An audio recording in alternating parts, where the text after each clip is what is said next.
pretty sure these light novel fans want the fight scenes to be like this. Pause there, do his monologue, even though she had gotten sharper. I wasn't going anyway. And then do this, you know, the vignette style of editing where Ayanokouji did his monologue here, but then when he monologued, boom.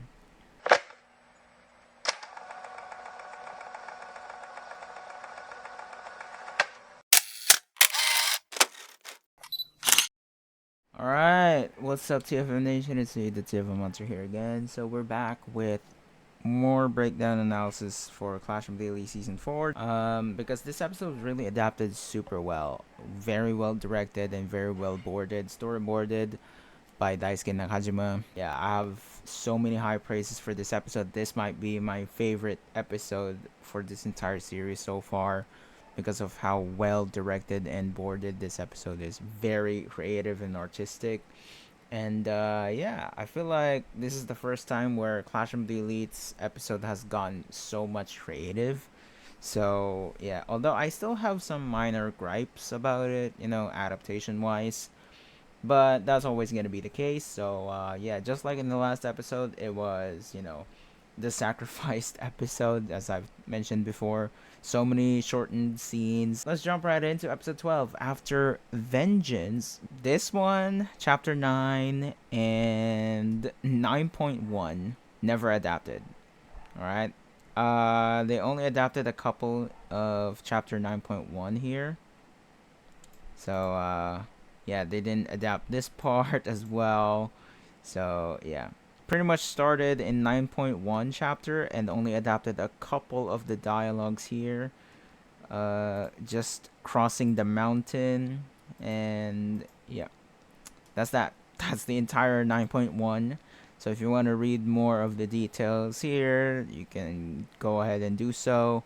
And then we proceed to chapter 9.2 after the opening sequence. So the change there was that because it's shortened, they didn't implement Ayanokouji carrying Nanase and his backpack. So yeah, that's a very gentlemanly way of Ayanokouji, but you know, well, anyway, that's just a short detail that was changed. So yeah, they pretty much adapted this one. So yeah, they only changed the backpack, and that's it. All right, pretty much 1-to-1. Although I love some of the boards here, because there was, yeah, this. I love how they did the POV shot of Nanase there. So for some people that actually complained that there's no creativity in this episode, you are actually brain dead, bro. This has been the most creative episode so far. So yeah. Before this attack though of Nanase, if you paid attention, if you paid close enough attention, it's also in the PV.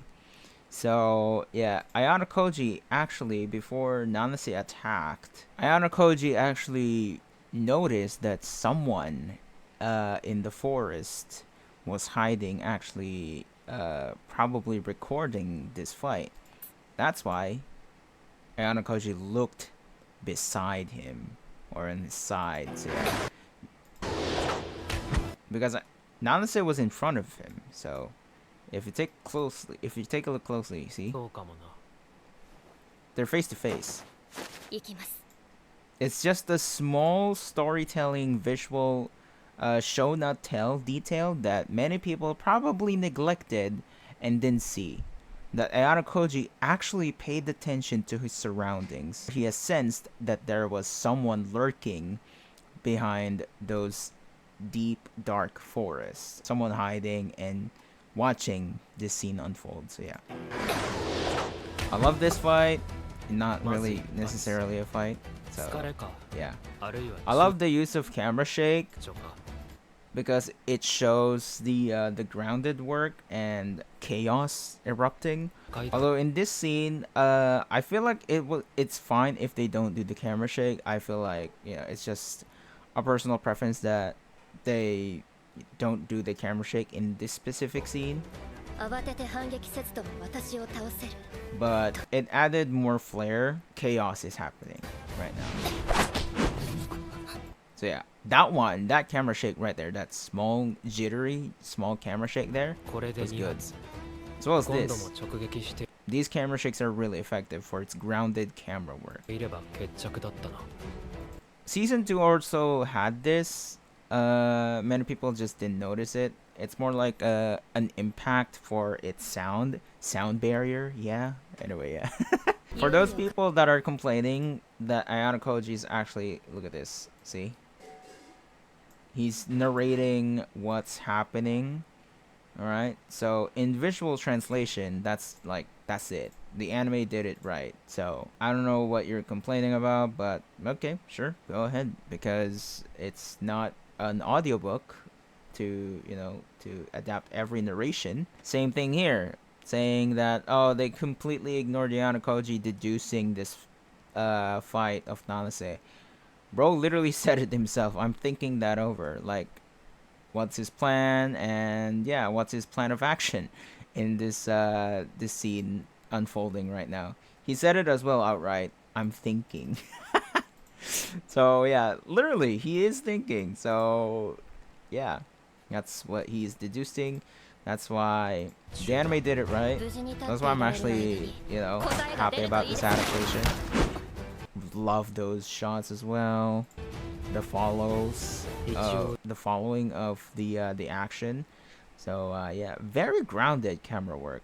Really nice with the shakes as well. Now this one, I'm glad they didn't do a camera shake, because I feel like the camera work, like the cameraman, if it's a live action, thinks that, oh yeah, the chaos is done. So yeah, time for the Boku mode. Watashi mode is done. So yeah. So yeah, I love the close-up shots as well. Although adrenaline, boom, jump scare of Nanase. This one I was surprised. I was like, what? What? I was actually like jump scared when I first watched it. You guys saw that, so I was surprised that they actually did that. But hey, added quirk for COTE, you know what I'm saying? But yeah, and this eye shot. This is probably the best eye frame that I've seen so far. It probably surpassed the Ayanokouji eye shot, which is the polished one. This one, right? Oh my days, bro. This is so good. But yeah, this one as well, this fight scene was adapted really well, because in visual translation, that's good. In the books though, it was like, this is it. She kicked off the ground once more, her arms trembling violently, that she had been using up until this point gradually began to change into something crude, sloppy, and unrestrained. Basically what the anime did. Before, Nanase had moved gracefully, but now her movements had changed, becoming wild. So yeah, she was trying to overwhelm me with her quick movements, but because of this change, some of them had become useless. Pretty much what Ayanokouji's narrating is basically what the anime did. So you can see, kicked off and then wild, violently. Like, there's no details. It's just the anime doing some creative works here. By the way, I love this shot. Oh, it's so hot. Anyway, Ayanokouji looking fine though, but yeah. Then boom, boom. So yeah. Anyway, that wasn't in the light novel. These choreography was just anime original. Anyway, yeah. See. Yeah, it's just Ayanokouji narrating. I'm pretty sure these light novel fans want, when there's a fight, they probably want the fight scenes to be like this. Pause there, do his monologue, even though she had gotten sharper. I wasn't going. Anyway. And then do this, the vignette style of editing, where Ayanokouji did his monologue here. You see, there's no like shadowy vignette surrounding the screen, but then when he monologued, boom. The light novel fans want that, because they complain about the inner monologues, narrations getting cut out. So yeah, in the middle of a fight, we pause on the frame of Ayanokouji, do a vignette style of the visuals, and then monologue. Pause frame, still frame, and then monologue. Monologue it for like less than a minute, and then continue the fight. Monologue again, vignette style.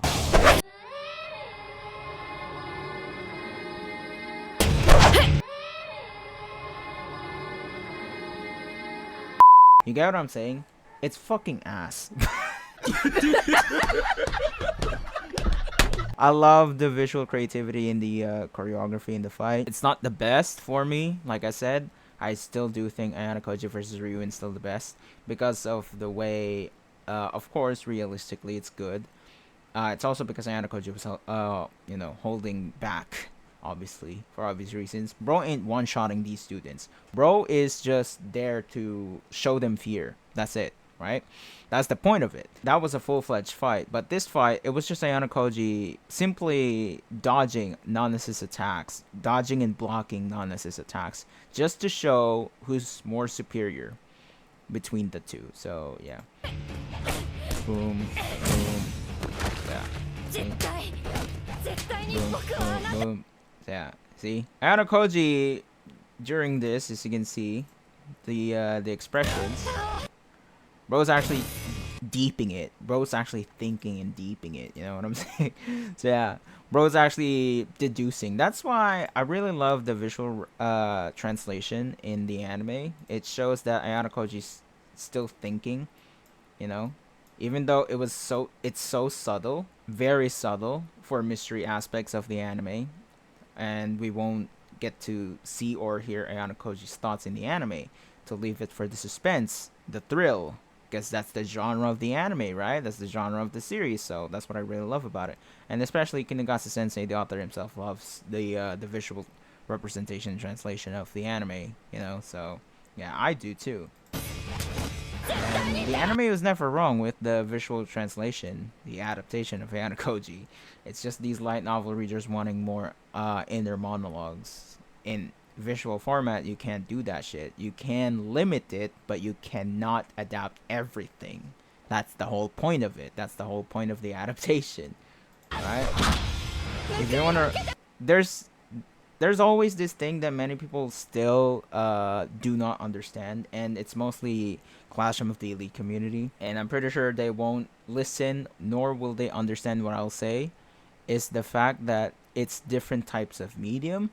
When I say that, in this type of medium, I get to see and read Ayanokouji's thoughts. Very impressive. His narrations throughout, you know. I still get deceived by his own narrations at times, though.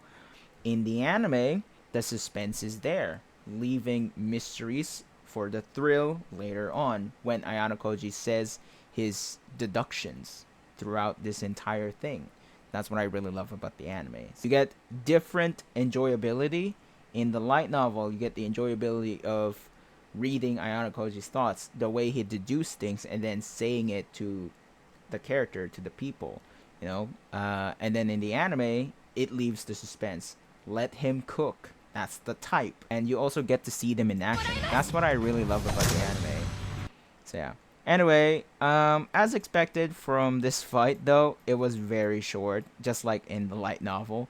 Like, you see, that was very short, right? But then, you see this? See this? Yeah, it's done, right? You see? It's done. Like, it's done. It's so quick. It's done that quick. So yeah, this is the only fight. This... That's it.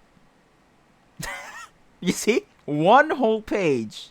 Just one... It's less than a page, actually. What?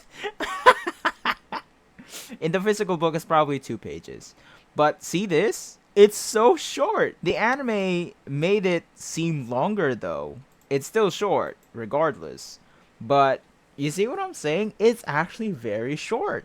So, obviously, that's actually an accurate adaptation. So, yeah, anyway, 1-to-1, pretty much. And then this one was actually chapter 9.4, but direction-wise, they made it first instead of flashbacking from Kushida's perspective. Instead of doing that, they did a flashback first and then proceed to Kushida and Ichika's scene. So they pretty much watered down, shortened this dialogue conversation between Yagami and Kushida, which is fine for me. I like it doesn't really hinder much. But in this one, I have my complaint here. It's Ichika's punch getting blocked by Kushida. This though, that was really satisfying. Girl couldn't even try to defend herself. So yeah. But I think I get the change in this part. As much as I didn't like the change of Ichika's attack or punch getting blocked, it was supposed to be fast, right? In the novel. The description of the light novel says that it's fast. Punch. As my mind processing that. Yep. Yep, there you go. So yeah, this change in the anime, yeah, I don't understand it either, but I tried, and I think I get why they changed it. It's just Ichika playing around with Kushida. It's not her full strength, as we all know. We all know her true strength, obviously. See, it was actually pretty slow. And then Kushida retaliated, blocked it. In the light novel, though, she was still acting a little innocent when she pushed Ichika after she got punched. I think, yeah, this change was actually pretty much because of Kushida's character. You know, she can put up a fight, but not as strong as Ichika, obviously. Ichika's just toying with Kushida at this moment.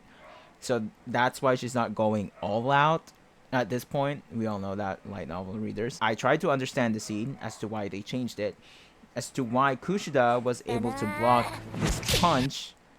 Right? And as to why Ichika didn't go full, you know, thrust with her punch. The reason why they actually changed that is so that we can see, and so does Ichika, full on, like, face to face, that Kushida is actually really not innocent. She knows it, and she knows it. So yeah, and then seeing it right in front of her, revealing herself unintentionally, like she is actually a nasty bitch. That's why she was shocked. Maybe that's why, because she probably didn't expect that. Oh, you're actually kind of showing it. Like there's a slight error in your actions there.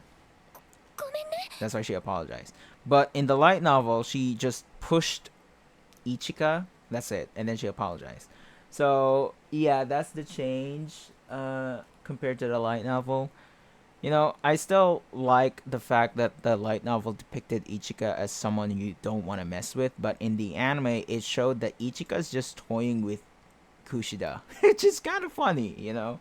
I think the entire scene was supposed to, you know, make us feel that Kushida was getting toyed with.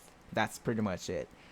It's not to show that Ichika is, you know what I'm saying, like readers. But yeah, that's why we're gonna get a reveal in the next episode. So yeah, reveal of Ichika's backstory. That's pretty much the change. You know, there's some shortened scenes here, but not very much. You know, I actually love that. You know, when Kushida threw the mud to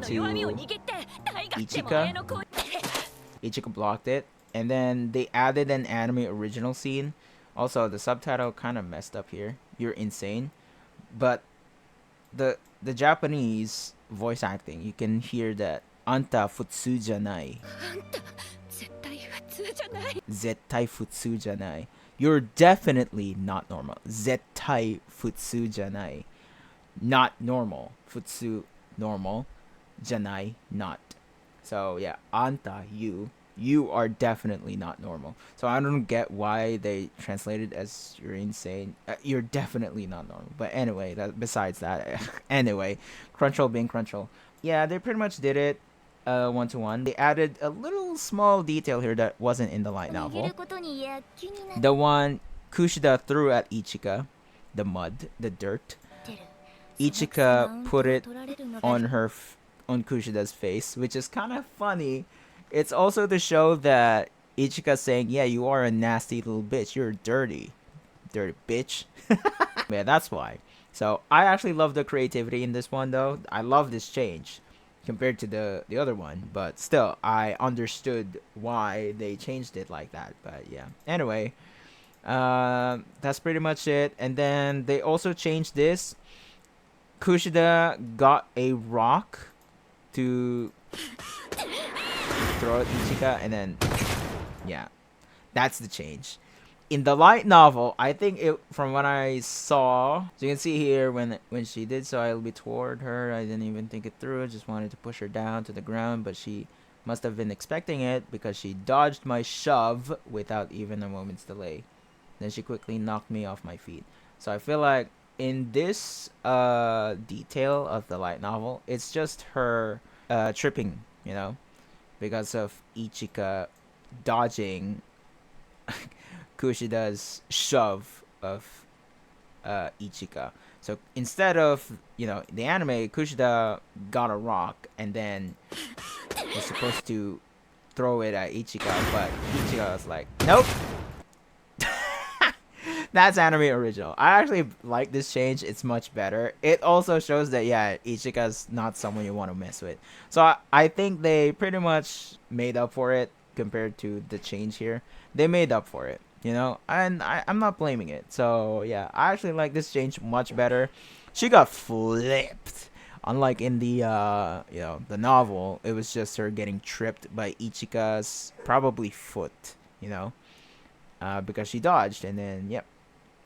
That's pretty much it. It was so vague in the light novel. In visual translation, they did that, which is, by the way, to me, I prefer.